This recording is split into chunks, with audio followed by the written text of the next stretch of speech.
Welcome everyone. We're gathered here with youths, young people from different parts of the UK, and they are here to share their faith. How do they retain their faith in this country? So let's start the introductions. Here we have Edwin. He'll speak his name, age, and where is he from. Hello, my name is Edwin Tankin. I'm 18 years old and I have just finished my A-levels at Winstanley College. Hi, I'm Cheese Matthew. I'm 21 years old. I'm doing engineering in University of Bath. Hello, I'm Jitin and I'm 21 years old. I'm studying at University of Hertfordshire. Hello, I'm Jessica Jose. I'm 23 years. I'm doing my business management course at Oxford Brookes University. Hi, my name is Julie Jose. I'm 16 years old and I'm doing my A-levels in Oxford.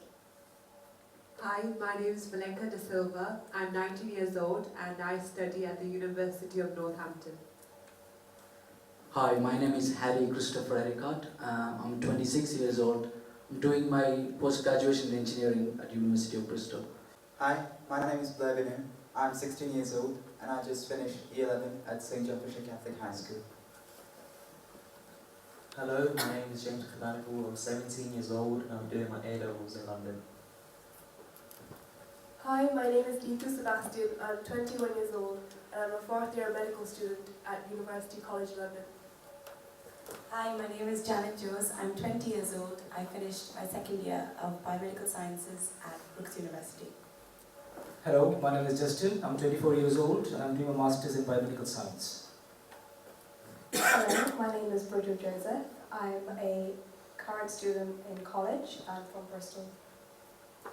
Hi, my name is Marina Jose. I'm 24 years old and I'm working in NHS. My name is Joel Joseph. I'm 22 years old and I'm just doing engineering in Swansea University. We know that schools and colleges are part of a future generation, but still, there's so many sins and addictions which go with it. So what are the main sins we find in our universities or colleges? So James, what do you think? Well, from my own personal experience and from what I see in my school, the main sin that I see is that the lustful sins, so meaning the sexual sins that happens in my school. And in Matthew chapter 5, verse 28, Jesus himself says, if a man looks at a woman in a lustful way, he has already committed adultery with her within his heart. So this is one of the main sins that I personally see in my school. And secondly, the second sin I see is the sin of the love of money. Or like all my friends and the people in my school do all sorts of things just to gain money and to become rich. And in 1 Timothy chapter 6 verses 10 it says, the love of money is the root of all sins. And I see this in my school and a lot of times. Many people I know in my school do illegal and legal things just to gain more and more money. So Jitin, in your university, what do you see? Again, it's very similar to what James has said, and it's very much relating to that. And I think in universities the levels can go up very high, and I think it's due to the fact that we're getting older. And in the letters that St. Paul wrote to the Corinthians, it talks about what your body is, and it says specifically what it is, and it says your body is the temple of God. And the main sins that happen, just like James has mentioned, are the lustful sins of how you treat one another. And in universities, often people can sort of misuse each other's bodies and get into physical relationships. And I think that's perhaps one of the worst, because sometimes that can lead to abortions, so which happen a lot in this country. And there are sins of being very lazy, and those are very less compared to these sins. But does drinking is a part of university lifestyle, or? It's normally always a part of the university lifestyle, because I think all my friends, even I used to do that, maybe at least go out 3 times a week, and they just make it a part of their routine. And often your studies can clash with this, and you often end up not studying as much, you end up not maybe involving in sports or any other activities. So these can often be a very, very bad distractions. Even though a boy or girl has been brought up in a good family with good cultural backgrounds, can they still be influenced by these sins? If so, let's see how. Peer pressure is one of the main problems. For example, in my my circumstances. When I was in universities and stuff, I remember I was standing in group of my friends, and people used to say, Justin, aren't you going to drink? And I'm like, I don't want to drink. And they'll abuse me, they'll start making fun of me. So I'll be like, I don't want to drink with you guys. And they'll be like, no, come on, Justin, you have to, otherwise, you can't come into this friend circle. And this will make me sad, this will make me depressed, and they will try to ignore me. But then I'll be like, what's the harm in drinking, or what's the harm in smoking? So I will just join the friend circle. I'll start drinking, even though I don't want to drink, even though I don't want to smoke cigarettes. Just because to be part of the friend circle, I will just go into it. Right. Does this happen usually in universities or in college life as well? The same thing goes on? I would say mostly universities, but there are circumstances that happen to colleges as well. So what does a college student say to this? I think the biggest factor, like Justin said, peer pressure definitely plays a key role, because once you become a teenager, what happens is that you want to be accepted by everyone, and so you would do anything to become popular or just have more friends. And so if that means you have to start smoking, you would do it. Or if that means you have to start drinking, you would do that. And so it will seem appealing at that point, but once you get into it, it really pulls you to all extents. And but does that happen in a certain period of time, or just gradually as you join college, or as you get second year, third year? I think in the initial years, you're kind of naive and you don't really know what is going around. But after a while, the friends you make will start influencing you, and it's all about choosing the right kind of friends. In the book of Sirach, it says in chapter 6, and in many chapters, it says how you should be careful in choosing your friends. And if you end up with the wrong friend circle, then it will not bring you to Christ, but it will destroy you. And it's very key that you should also maintain a very healthy relationship with your parents. If you have lack of communication with them, then what happens is that you do everything so secretive, and that will bring into other sins such as sexual sins and relationships and everything like that.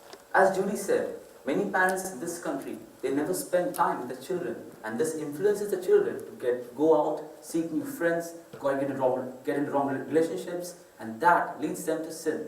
So my dear beloved parents, please to start spending time with your children.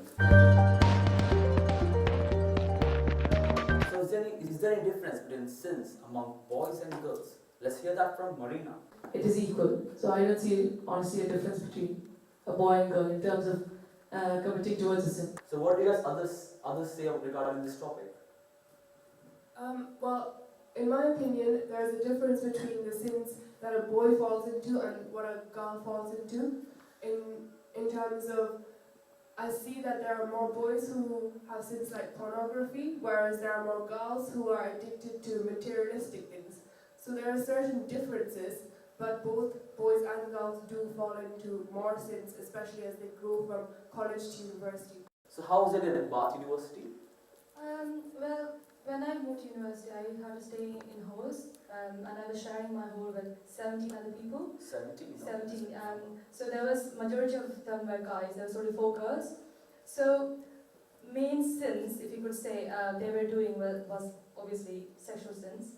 And I think there's not much difference in the amount of sins the girls and guys fall into, but the sins guys kind of tend to do, like pornography, masturbation, is more louder, it's more like recognized by the world. So people just think guys fall into more sins, whereas girls do it, but they're more ashamed of it, so it kind of stay quiet. It's just not known to others. Yeah, I think that's because if a girl sins, it's more, there's a reason to be ashamed. There's a reason to be ashamed for it. So you kind of keep it quiet to yourself. But if a guy kind of falls into sin, it's kind of something to be prideful about. You kind of be like, oh yeah, I did this, I did that, to your friends. So I think the amount of sins, I think, is the same, but it's not recognized. So for a youth of your age, where do sins usually come from? The temptation to do sins? Well, I think the vast majority of temptations come from our friends. And I agree with what Jeez was just saying before, that within our friendship groups, some sins are glorified. So I often hear boys, but in class, talk about their sexual conquest, or like they'll be like, oh, I slept with this girl and I slept with that girl, and all the other boys sort of build him up as a hero for doing this. So that it normalizes sin, and it also makes sin something that you want to do. Do ever family situations trigger to involve you in sins?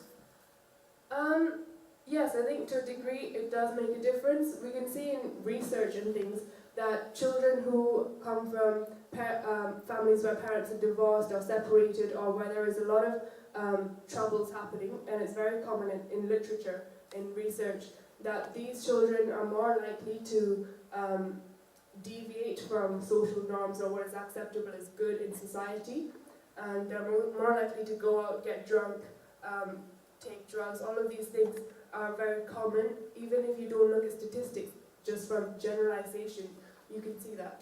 Alright, thank you, Neetu. Harry, what's your opinion on this?